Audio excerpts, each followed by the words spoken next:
Family Parasite. Those words came from my own son's mouth in front of all the guests at his graduation.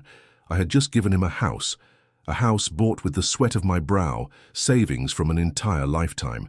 And that's how he thanked me, calling me an old family parasite when he thought I wasn't listening. The university banquet hall was packed, music playing, young people in their black gowns celebrating, proud families taking photos, and there I stood with my soda in hand, feeling like I'd been punched in the stomach. People around noticed. Some looked away, embarrassed, others whispered. Shame burned my face like hot coals. In that moment, the pride I felt turned to ashes, like paper thrown into a fire. My name is Joseph. I'm 73 years old. I worked as a customs broker at the port of Baltimore, Maryland, for more than 4 decades. I know every corner of that port, every procedure, every import and export law. I'm not highly educated, but I knew my trade like the back of my hand. I built respect in that city. I built an honest life. My wife Jane, God rest her soul, passed away 5 years ago from cancer that took her too quickly. Since then, I've lived alone in a simple house in Dundalk, one of those areas farther from downtown. Life was never easy for me, never. I started working at 12, helping my father on our small farm in rural West Virginia. When I came to Maryland, I arrived with just the clothes on my back and the determination of someone with nothing to lose. Every penny I saved was through hard work, waking before dawn, returning late at night, working holidays and weekends for overtime. When my son Edward was born, I swore to myself he would have opportunities I never had, and I kept that promise. I worked double shifts to pay for private school, English tutoring and a computer, when those were still only for wealthy people. I never bought a new car for myself, but my son had the best of everything I could provide, and when he got into the State University for civil engineering, that was the greatest joy of my life, even greater than the day I married Jane.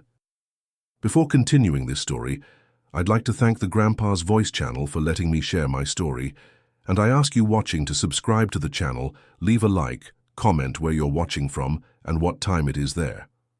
Who knows? Maybe there's a son or daughter out there who needs to reflect on how they treat their parents. Every day there's a new story here on Grandpa's Voice. Stories that might touch your heart and make you think about life.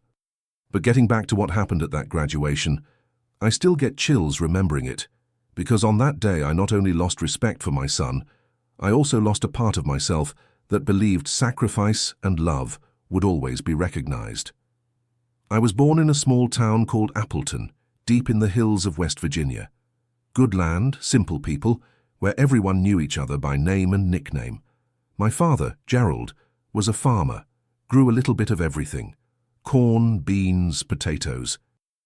And my mother, Betty, took care of the house and a small vegetable garden that guaranteed fresh produce on our table. We were 6 siblings, and I was the oldest. From a young age, I helped with the work, getting up before sunrise to milk our 3 cows.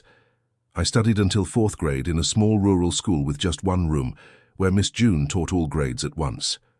I remember loving math, had a facility with numbers, but soon had to abandon my studies to help more at home.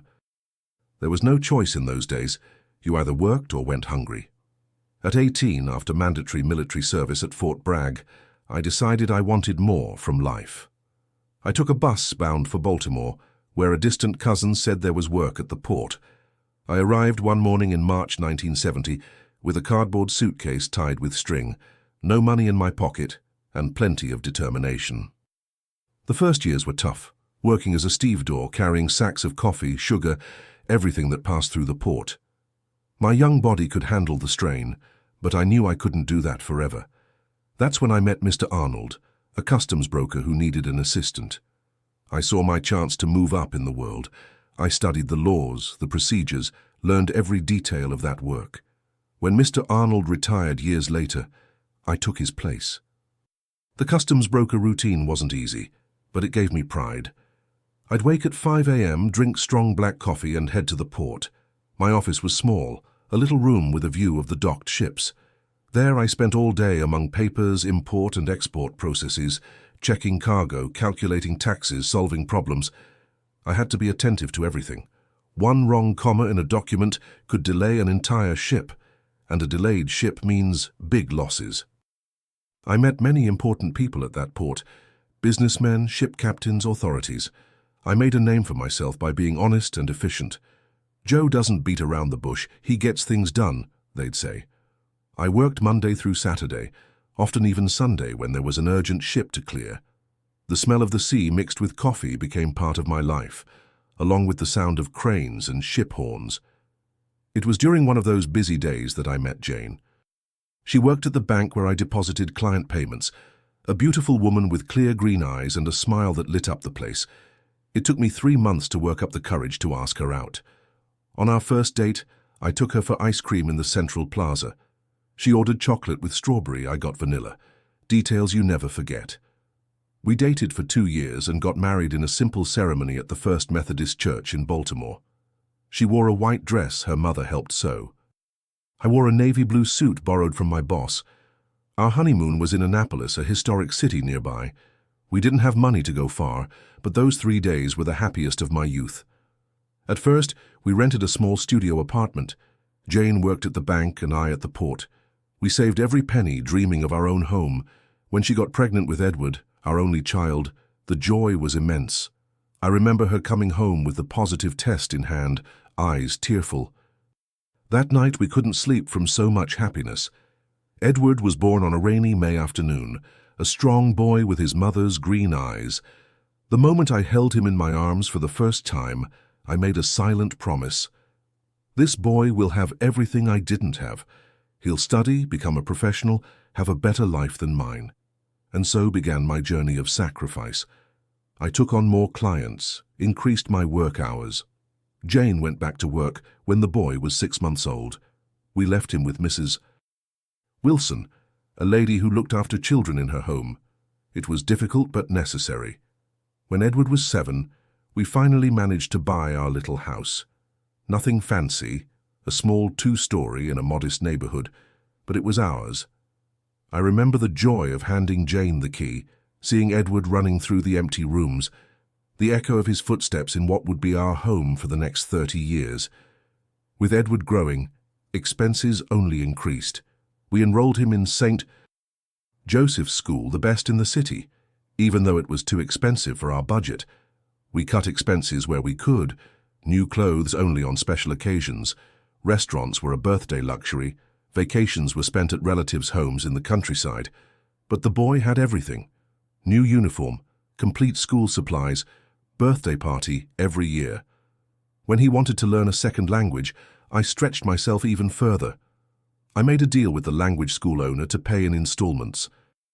When he asked for a computer, I saved for months to buy one. I remember when he was 15 wanting imported sneakers that cost almost my entire monthly salary. I bought them, sold my old watch that I had received from my father, and made up the difference. Jane sometimes said I spoiled the boy too much. "Joe, you don't need to give him everything," she'd say. But I insisted. I want him to have chances we never had. Deep down, I think I wanted him to be proud of me, not to feel ashamed of his father, the customs broker without a college degree. The years passed, and Edward finished high school with excellent grades. When it came time for college, he said he wanted to study civil engineering. He applied to the University of Maryland in College Park, studied like never before. He took a prep course that I paid for with difficulty, and when the results came out, the house erupted in celebration. My son had made it, the first in the family to enter a major university. That's when a new phase of sacrifices began. College Park was 40 miles from Baltimore. Edward would need to live there.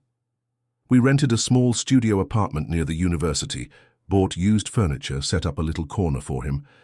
Every month, besides rent, I sent money for food, transportation, and materials. The tuition was covered by scholarships, but the surrounding expenses were enormous.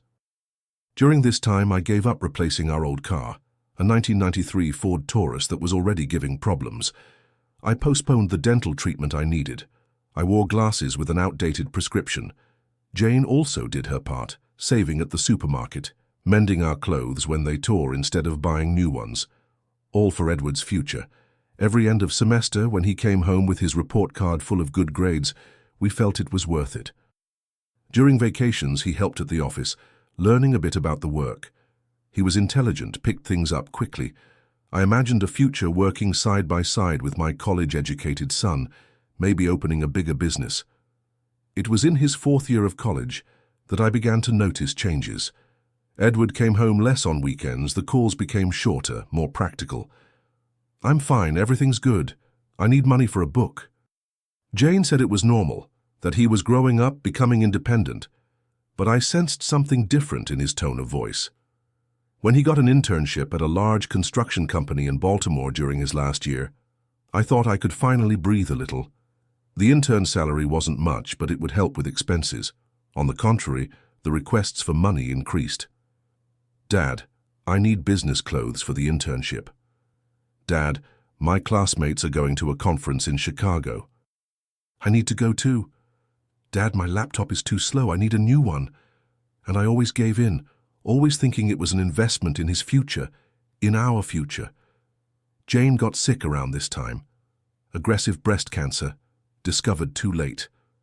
The doctors gave her 6 months. She lasted a year, fighting bravely. Edward came on weekends during his mother's illness, but always in a hurry to get back. He said he had assignments, exams, commitments. At her funeral, he stayed just 1 day and returned to College Park. He said he couldn't miss his internship. I was left alone in that house full of memories. The silence was deafening. In the first months after Jane's death, I anxiously awaited the weekends when Edward would visit, but the visits became more rare. Once a month, then once every 2 months. I also noticed he started hanging out with different people. From his social media posts, I saw him at expensive restaurants, parties in fancy places, weekend trips to the coast. The internship at the construction company had turned into a full-time job before graduation, and he was already earning well. Even so, the requests for money continued. It was during this time that I decided to surprise him. I'd saved up a good amount over the years. I wasn't rich, far from it, but I had savings for emergencies and old age. I thought long and hard and decided I'm going to give my son a house as a graduation present. I looked in Baltimore, where he was already established. I found a small house but well located near downtown and not too far from the construction company where he worked. I spent almost all my savings, $320,000, but I thought it's for my son's future. He deserves a better start in life than I had. The house needed some repairs, a new paint job, but it was solid and well built. I imagined Edward living there, maybe one day bringing home a daughter-in-law, giving me grandchildren. I imagined the family Sundays we would have, the lunches, the conversations on the porch. I did everything in secret. I wanted to see his face when I handed over the deed at the party after graduation. Little did I know that on that day I would be handing over not just a house, but all the trust and love I had deposited in him throughout a lifetime. The months leading up to Edward's graduation were pure anticipation for me. Whenever we talked on the phone, he seemed distant, but I overlooked it. It's the pressure of work with the end of the course, I thought, justifying it. The truth is that since Jane's death, the distance between us had only increased, but I refused to see it. I had noticed some changes in his way of speaking, in the vocabulary he used. He started using different words, talking about expensive brands, fine restaurants. On one of the few times I visited him in Baltimore, he took me to a coffee shop that charged $15 for a small cup.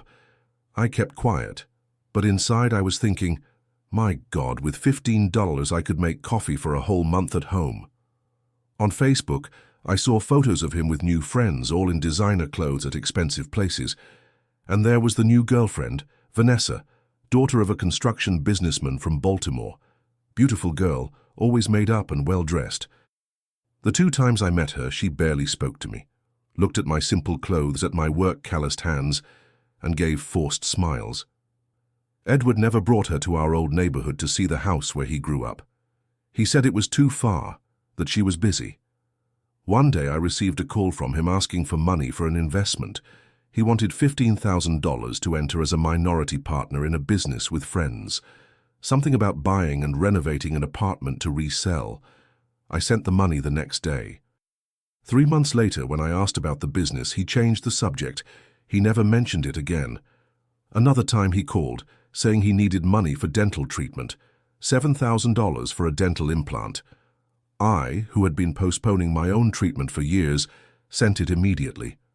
Later I saw photos of him on a trip to Ocean City with his girlfriend, exactly during the week of the supposed treatment. Even with these things, I continued believing in my son. It's just a phase, I told myself. When he graduates and matures, he'll appreciate what I've done. The house I bought for him would be my last great gift, my last attempt to show how much I loved and supported him. The graduation took place on a December Saturday. I made sure to dress well. I bought a new navy blue suit similar to the one I wore at my wedding.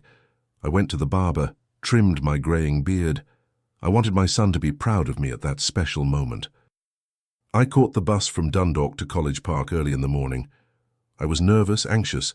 I carried with me the envelope with the house deed tied with a red ribbon. In my jacket pocket, the front door key, with a house-shaped keychain that I bought especially for the occasion. The ceremony was beautiful. When they called Edward Oliveira and my son went up on stage to receive his diploma, I couldn't hold back the tears. I remembered everything: the boy I taught to walk, whom I carried on my shoulders at the beach, whom I helped with homework despite my limited education. My chest swelled with pride when he took the engineer's oath. After the ceremony, there was a reception in a hall rented by the graduates. Loud music, tables with food, champagne. I felt a bit out of place. I didn't know anyone. Edward introduced me quickly to some professors and colleagues, but soon moved away to talk with his closer friends. I waited for the right moment to give my present. When I finally got a minute alone with him, I extended the envelope. "Son, this is for you. It's my graduation gift." Edward opened the envelope, looked quickly at the papers. "It's the deed to a house here in Baltimore. It's 20 minutes from the construction company where you work. It's all paid for. It just needs to be transferred to your name." He looked at me, said a thank you without much emotion, and put the envelope in the inside pocket of his jacket. Not even a hug, not a sincere smile, nothing. I felt a tightness in my chest, but once again I overlooked it. It's the emotion of the moment, I thought. It was then that I saw him move away and join a group where Vanessa, his girlfriend, and some friends I didn't know were standing. I stood watching from a distance, drinking my soda. I don't drink alcohol since I had a liver problem years ago. I don't know if he didn't see me standing there a few meters away, or if he simply didn't care. That's when I heard him speak loudly enough for several people around to hear. "I need to get rid of that house soon.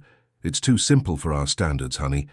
I'll sell it and put a down payment on a better apartment in a gated community," Vanessa responded, fixing her perfect blonde hair. "But what about your father? Won't he be upset? He seemed so happy giving you that envelope." His response is something I'll never forget. Words that were branded on my soul like a hot iron. "That old family parasite, he can figure it out himself. He already sucked everything he could from my mother when she was alive. Now he wants to suck my life too. I'm sick and tired of pretending I care." One of the friends laughed and added, "Yeah, man, your dad is kind of a hick, isn't he? I saw him coming in with that outdated suit." Edward continued, "Exactly. The old man thinks that by giving me this crappy little house he's buying my time. He wants me to visit him every weekend, listening to the same boring stories about the port. I have better things to do." Vanessa seemed a bit uncomfortable. "Honey, don't talk like that. He's your father." "So what? Just because he's my father, he has the right to control my life. He's done his obligation. Now it's my turn to live, and I'm not going to drag a sick old man behind me." Sick? I wasn't even sick. I had a mild pneumonia the previous winter and told him about it over the phone. Apparently in his mind I already had one foot in the grave. I was paralyzed, with the cup trembling in my hand. I felt the blood drain from my face. Some people around heard, looked at me with pity.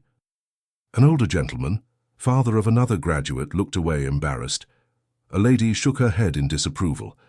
At that moment something broke inside me. I can't explain exactly what it was. It was as if a pillar that supported my life had collapsed. All the sacrifice, all the love, all the pride, everything turned to dust in a matter of seconds. I couldn't stay there another minute. I left the hall without saying goodbye, without Edward even noticing my absence. I walked alone to the bus stop, under a light rain that was beginning to fall. It matched the tears I could no longer hold back. The journey back to Dundalk was the longest of my life. 3 hours looking out the window, seeing the highway lights pass blurred by tears. I tried to understand at what point I lost my son. Where did I go wrong? Was it from spoiling him too much, giving him everything he wanted, or simply because he was ashamed of his origins, of his simple, uneducated father who sometimes spoke incorrectly? That night, I couldn't sleep. The empty house seemed emptier still. I found myself looking at old photos. Edward as a child at the beach, Edward as a teenager at his high school graduation, Edward with his mother on her last birthday. "Jane," I said to her portrait on the bedside table, "did we raise a monster without knowing it?" The next morning, very early, I went to the kitchen, made a strong coffee, and made a decision. That house I bought would not be sold to finance the luxury life my son wanted. If to him I was nothing but an old parasite, then it was time to show that this old man still had dignity. I called Mr. Matthews, a lawyer friend of long standing, who helped me with the house purchase. I explained the situation without going into painful details. He understood and said the deed had not yet been registered in Edward's name. It was still in process. We could cancel everything. "Are you sure, Joe? It's a lot of money," he asked. "I am, Counselor. It's not even about the money, it's about respect." For the next 2 weeks I had no news from Edward. He didn't even call to see if I had gotten home safely after graduation. It was as if I had fulfilled my role and now could disappear. Then, on a Wednesday morning, my cell phone rang. It was him, for the first time taking the initiative to call. "Dad, something's wrong. I went to the county clerk's office and they said the house isn't in my name. They said the process was cancelled." I responded calmly, my voice firmer than I expected. "That's right. I decided I'm going to live in it." "After all, an old parasite like me needs a place to suck the life out of others, don't I?" Silence on the other end of the line. Then he stammered, "What are you talking about, Dad?" "I'm talking about what you said at your graduation, son, about me being an old parasite who sucked the life out of your mother and now wants to suck yours." I heard everything. I was right there, a few meters from you. Another longer silence. "Dad, I didn't mean that. I was nervous. I'd been drinking a little, friends were pressuring me. Oh, and there's one more thing," I continued, ignoring the flimsy excuses. "Since you said the house is too simple for your standards, I'm sure you'll be able to get something better with your engineer's salary. After all, you don't need an old parasite helping you, right?" He began to apologize frantically, saying he loved me, that he was sorry, that we could talk in person, but I had heard enough. A lifetime of enough. "Edward, I need to hang up now. I have to sort out the moving paperwork. I'm moving to Baltimore next week. The house is good enough for me, despite being crappy, as you said." "Dad, please!" "Oh, and don't worry about having to visit me and listen to my boring port stories. I won't bother you. I'm sure you'll be very busy with your new life, your elevated standard of living." I hung up the phone. My hands were shaking, but not from sadness. For the first time in a long time, I felt I was doing the right thing, not out of revenge, but out of dignity. What Edward didn't know, and this was my salvation, is that I had much more knowledge and cards up my sleeve than he imagined. For years, while working at the Port of Baltimore, I built a solid and respectful network of contacts, people who owed me favors, not of money, but of sincere gratitude for help I had provided throughout life. One of these contacts was Mrs. Martha, a lady who worked as a secretary at the same construction company where Edward got a job. Years ago, I helped her son with documentation problems for a crucial import for the small business he was starting. I saved the young man from a fine that would have bankrupted him. Mrs. Martha never forgot that. 3 days after the call with Edward, I received a call from her. She had found me through an old business card she kept. "Mr. Joe, I don't know if you remember me." "I'm Martha, Rodney's mother." "Of course I remember, Mrs. Martha. How are you? And Rodney, how's his business?" "We're all well, thank God, and thanks to you who helped us back then. Rodney now has 3 building supply stores, but I called for another reason. It's about your son, Edward." My heart tightened. What about him? Mr. Joe, I've worked at Horizon Construction for 27 years. I'm the executive secretary. Your son came in as an intern and was then hired full-time, but there's something you need to know. She then told me something that left me dumbfounded. Edward had recently been promoted to a position of trust, supervising small projects. And according to Mrs. Martha, he was diverting construction materials and inflating invoices, pocketing the difference. A scheme that had been going on for months and involved an electrical materials supplier. How do you know this? I asked, still stunned. Mr. Joe, nothing happens in that company without me knowing. Secretaries know everything. I've seen documents, overheard conversations, and that's not all. Your son has been spreading around that his father is a big businessman in the port industry in Baltimore, owner of several companies. He says you're going to retire soon and pass the businesses to him. I remained silent, digesting that absurd information. Me, owner of several companies, a big businessman. Edward was living in a complete fantasy, building an image that didn't exist. Mrs. Martha, I really appreciate the information, but why are you telling me this? Because I have enormous respect for you, Mr. Joe. What you did for my Rodney, I'll never forget. And also because I can't stand seeing dishonest people prospering, especially betraying their own father. The board doesn't know about this scheme yet, but it's only a matter of time until they discover it. She didn't need to complete the sentence. Edward would be fired, possibly prosecuted. His career just beginning would be ruined. That call was like a slap of reality. My son wasn't just ungrateful, he was becoming dishonest, corrupt. Everything I taught about hard work and honesty had been thrown out the window in the name of a standard of living he wanted to show off. But at the same time, he was still my son, the boy I once held in my arms, whom I taught to walk, who cried on my shoulder when he got his first rejection from a girl. I couldn't simply let him sink, even after everything he said to me. I had to act, and quickly, not just about the house, but for his future, for the man he could still become if he had a chance to correct his path. The next day, I received another important phone call. It was Mr. Richard, son of my former boss, Mr. Arnold. Richard had become a respected lawyer in Baltimore, specializing in real estate law.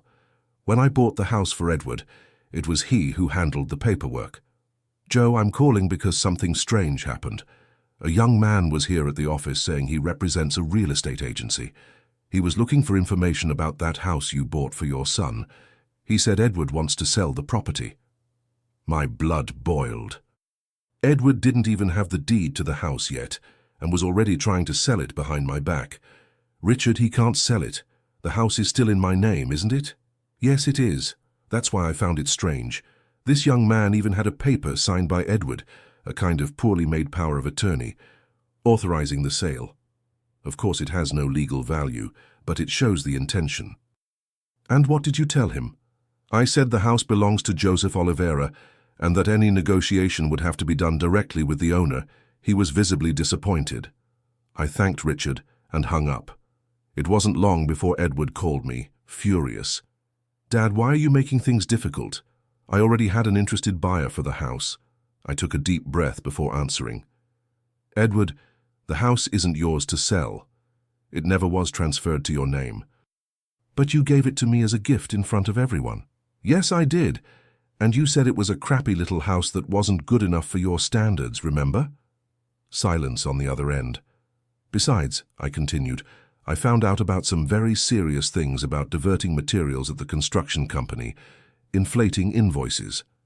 His breathing became audible, heavy. What are you talking about? Who told you that? That doesn't matter. What matters is that I know. And I also know you've been telling people that I'm a big businessman, owner of companies at the port. Why, Edward? Why all this lying? Dad, I can explain. No, you can't. There's no explanation. You're throwing your career and your future in the trash. Why? To impress that rich girlfriend? To hang out with high-standard people? I heard a sob from the other end. For the first time in years, I felt I was talking to the real Edward, not the mask he had created. I just wanted to belong, wanted to be respected. And you think respect is bought with lies? With diverted money? With shame of your origins? More silence. Then, finally, what are you going to do, Dad? Are you going to report me to the company? It was the question I had been asking myself since Mrs. Martha's call. What should I do? Let him face the consequences of his actions, or intervene once more to save him? No, Edward, I won't report you, but we're going to make a deal. What deal? You're going to immediately stop this scheme. You're going to return every penny diverted, even if you have to sell that imported car you recently bought. You're going to stop lying about me, about your origin, and you're going to go to therapy. Therapy, Dad? I'm not crazy. I didn't say you are, but there's something very wrong happening with you, son. This isn't the boy your mother and I raised. And if you don't address this now, you'll end up losing everything, job, career, and what little dignity you have left. There was a long pause. I could almost hear his brain processing all that. Finally, with the most humble voice I had heard in years, he asked, "And the house, what will happen to it?" "The house will stay with me. I'm moving to Baltimore next week, as I told you. Maybe someday, when I feel you've really changed, I'll reconsider transferring it to your name, but not now." "You're really moving here?" "Yes, I am. Not to watch over you, don't worry, but because there's nothing keeping me in Dundalk anymore. I sold the house where you grew up yesterday, and at this stage of life I want to change." Another long pause. Then, to my surprise, he said something I hadn't heard in a long time. "I love you, Dad." I didn't respond immediately. Those words that should warm my heart sounded empty after everything, but at the same time, it was a beginning, a small step. "I love you too, son. That's why I'm doing this. I want to give you a chance to fix your life before it's too late." In the following days, Edward fulfilled his part of the deal. According to Mrs. Martha, he approached the financial director of the construction company, confessed the inflated invoicing scheme, saying it had been the supplier's idea, of course, and offered to reimburse the values. The company, appreciating his honesty in admitting the mistake, decided not to fire him but demoted him and cut his annual bonus. The dishonest supplier was dropped by the company, and the imported car that Edward had bought with diverted money was sold to cover part of the damages. I kept my word and moved to Baltimore. The house that would have been his was now mine. In the first weeks he came to visit me a few times, always embarrassed, not knowing exactly how to act. Our relationship was like a broken bone, beginning to heal but still fragile, painful. Meanwhile, I got to know my new neighbors. The community there was quite different from Dundalk, more reserved people, less welcoming at first glance, but gradually I made friendships. Mr. Anthony, a retiree like me who lived next door, Ms. Jean, a widow who maintained a small vegetable garden in the backyard and always brought me fresh vegetables. Claude from the bakery on the corner, who soon found out I liked cornbread and always set one aside for me. One day, about 3 weeks after my move, I received an unexpected visit. It was Vanessa, Edward's girlfriend. She came alone without him knowing. "Mr. Joe, can I talk to you for a minute?" I invited her in, offered a coffee. She accepted, seeming nervous. "Mr. Joe, I came to apologize for what happened at the graduation, for the way Edward spoke about you. I should have done more than just say, 'Don't talk like that.' I should have defended you more firmly. I was surprised by that attitude. Maybe I had misjudged the girl." "Edward changed a lot since he started interning at the construction company," she continued. "When we met, early in college, he was different. He spoke about you with such pride, told how you worked hard, how you did everything to give him a good education."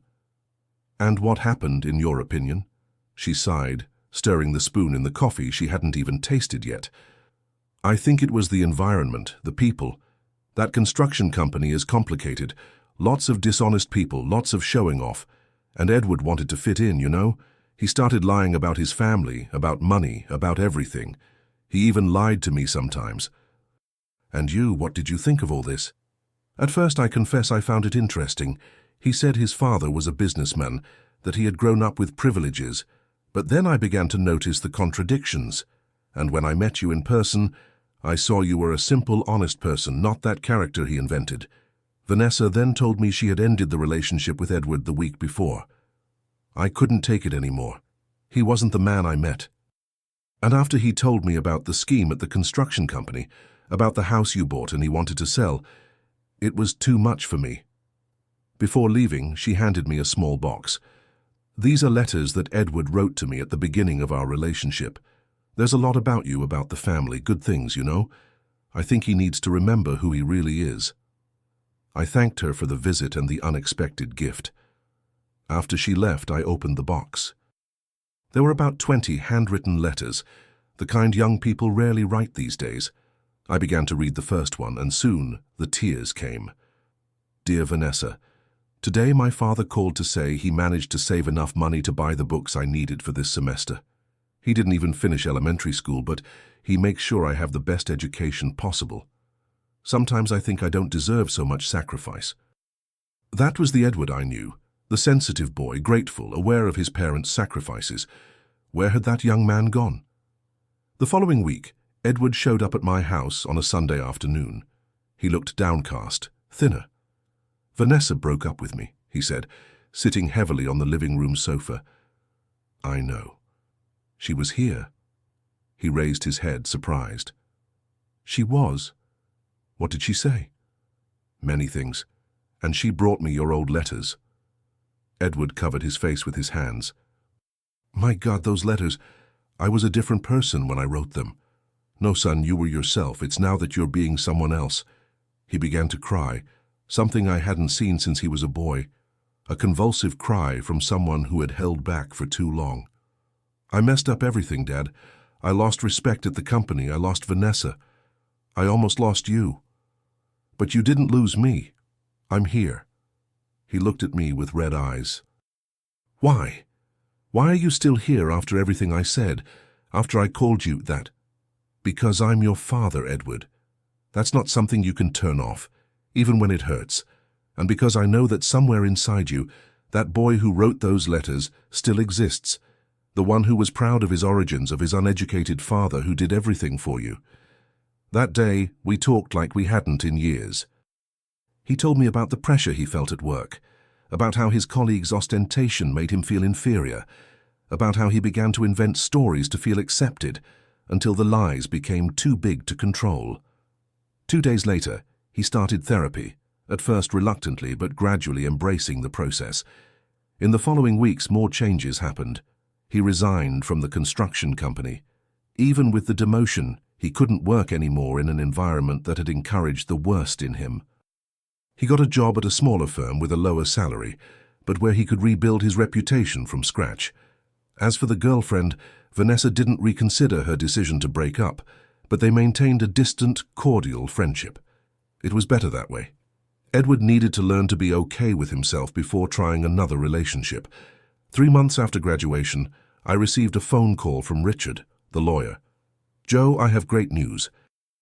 That lawsuit we filed against the real estate agency that tried to illegally negotiate your house was successful. They'll have to pay compensation for moral damages. It was another surprise for Edward when I told him. He didn't know I had sued the real estate agency that tried to buy the house based on the fake power of attorney he signed. The money isn't much, but it's enough to do a nice renovation here on the house, I commented, looking at the walls that needed a new paint job. One day while I was supervising the masons doing the renovation, Edward showed up unexpectedly. He had a day off from work and came to help. Dad, I've been thinking a lot about the house, about everything. And what have you been thinking? That you had every right to keep it. In fact, you should have done that from the beginning, bought it for yourself, not for me. I smiled, running my hand through my graying hair. At the time, I thought I was doing the right thing. I wanted to give you a better start in life than I had. But I didn't deserve it. I hadn't valued anything you had already done for me. We stood in silence, watching the workers work. Then he said something that caught me by surprise. You know, I've been thinking, what if we became partners? Partners? How so? In this house. You keep it, of course, but I could help with expenses, improvements, and maybe in the future, when I really deserve it, we put my name together with yours on the deed, not as a gift, but as something we built together.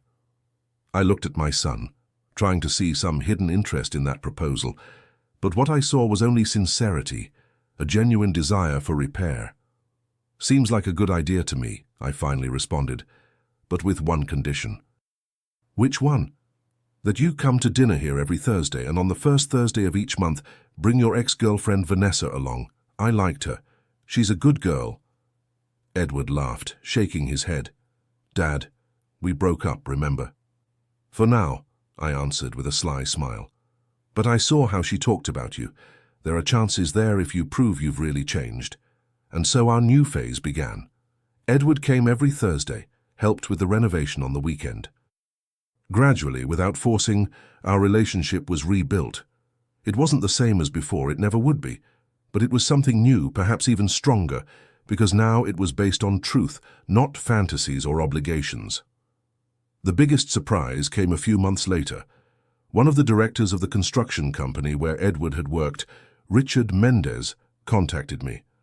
Apparently, after Edward left, other larger irregularities were discovered. And thanks to the information my son had provided before leaving, part of the process of clearing his conscience that he was doing in therapy, the company managed to recover a lot of money diverted by other employees in higher positions. "Mr. Joe, your son helped us a lot. We would like to rehire him in a different position in the internal audit department. He has an eye for details, and more importantly, we now know he has character." Making a mistake and admitting it shows more integrity than never making a mistake. I passed the message to Edward without giving my opinion. This was a decision he needed to make on his own. After thinking hard, he declined the offer. He was enjoying the new job, smaller but more honest, and didn't want to return to an environment that had once corrupted him. I was proud of the decision. It showed maturity, self-awareness. As for Vanessa, well, my old man's hunch wasn't so wrong. 6 months after that conversation about partnership in the house, they began to reconnect. First as friends, then something more. She saw the changes in him, the authenticity that was returning, and he had learned to value her for who she was, not for status or for her rich father. The most emotional moment came on a Sunday, almost a year after graduation. We were all gathered at my house, the house that was almost his, then almost sold, and now was the center of our new relationship. Vanessa, Edward, some neighbors who had become friends, even Richard, the lawyer, and his wife. During lunch, Edward asked to speak, stood up, holding a glass of juice. He had stopped drinking alcohol, part of his transformation. "I want to make a toast to my father, the man who gave me everything, including the hardest and most important lesson of my life. Dad, I owe you more than I can express. I owe you not only my education, my upbringing, but also the chance to become a better man when I was about to throw everything away." Everyone raised their glasses. I discreetly wiped away a stubborn tear. "And there's one more thing," he continued, putting his hand in his pocket. "I brought a gift." It was an envelope similar to the one I had handed him at graduation. Inside was a framed certificate. It was a diploma from a technical course in customs brokering. "Dad, you spent your life dealing with documents, clearing cargo, facilitating international trade, and I never really understood or valued that. So, in the past few weeks, I've been taking this online course. I wanted to better understand what you did your whole life, and you know what? It's fascinating, it's complex, it's important." Like him, I couldn't hold back the tears. I stood up and hugged my son with all the strength I had. In that moment, I felt that justice had been done. Not a justice of revenge or punishment, but a restorative justice. The ungrateful son had transformed into a conscious man. The wounded father had regained his dignity. And together, we were building something new, something better. The house I bought for him and then took back was now truly ours, a symbol of our journey, of the wounds, of the healing. It wasn't just a property, but the home where a new father-son relationship was flourishing. Today, 3 years after that graduation, I live a life I never imagined. My house in Baltimore has become a meeting point, not only for Edward and Vanessa, who, yes, resumed dating and are now engaged, but also for a group of seniors from the neighborhood who gather every Tuesday to play dominoes and chat. The money that was left from the sale of my house in Dundalk, along with part of my retirement, I invested in a small business. With Edward's help, I set up a consulting firm for small importers. Nothing grand, just me and my decades of experience, helping people who don't have money to hire expensive customs brokers. We charge a fair price and help many people achieve small business dreams. Edward has completely changed. Today he works at an environmental engineering company. He earns less than he would at the large construction company, but he comes home every day with a clear conscience and a smile on his face. Sometimes he helps me with the consulting, having learned a lot about my former work. He says he wants to honor my legacy. The house that almost became a reason for a fight now does have his name on the deed along with mine. Not because he asked, in fact, he never mentioned the subject again, but because I wanted to. He proved he deserved it, not for what he did in the past, but for the man he became after everything. As for the harsh words from that graduation, old Parasite, today they've become a kind of inside joke between us. When I do something for him and he thanks me too much, I joke, "No need to thank me. It's an old Parasite's obligation." We laugh together about our story, our transformed pain. What did I learn from all this? I learned that giving everything to a child isn't always the best path. Sometimes the greatest gift we can give is to allow them to face the consequences of their own actions. It was painful for me, it was painful for Edward, but it was necessary. I also learned it's never too late to rebuild a relationship. I'm 76 now, and the most sincere and profound relationship with my son happened in the last 3 years, not in the previous decades. And I learned that justice isn't necessarily punishing those who hurt us. Sometimes justice is creating the opportunity for that person to transform, to become someone better. Today, when I look at Edward, at Vanessa, at the life they're building together, I think of Jane. I think how proud she would be to see our son now. An honest man, hard-working, who is no longer ashamed of his origins. Did I do everything right in raising him? Far from it.